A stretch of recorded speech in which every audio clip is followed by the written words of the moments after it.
Of all the things Lake Erie beachgoers expect to see, an alligator certainly is not one of them. However, that's exactly what several people claim they saw Sunday near the East Avenue boat launch. Matt Mathias took a dive into the situation and has the very latest. Matt.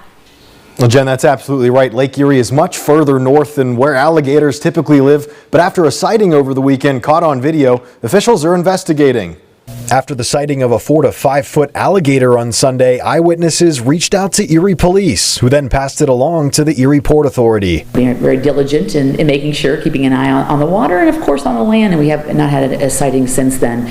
But again, we have a team in place that is just monitoring our entire footprint and of course on the water, just to make sure everyone is safe. Slomsky tells us they're working with local trappers and have had communications with people down south who have experience with alligators. They've also put up signage surrounding the area where the alligator was allegedly spotted, saying to tread with caution in the area. And while the hope is it'll be captured soon, reptile experts with the Erie Zoo don't believe the gator would survive through an Erie winter. They do go into like a hibernation sort of thing called burmation, where they won't eat quite as much in the winter. Their bodies will slow down because they're cold-blooded versus us and other mammals that are warm-blooded. And they need the sun, they need the heat to be able to metabolize anything that they do eat.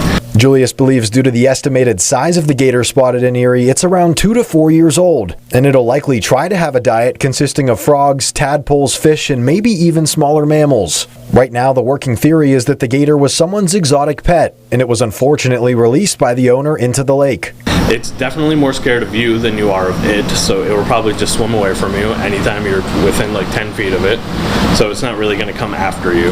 For now, the Port Authority will continue to monitor the area nearby the East Avenue boat launch as well as Lampe Marina and Campground. But again, the concern is if someone just released it into the bay like we're hearing happen, is disappointing because again it puts many people in danger along with the gator itself.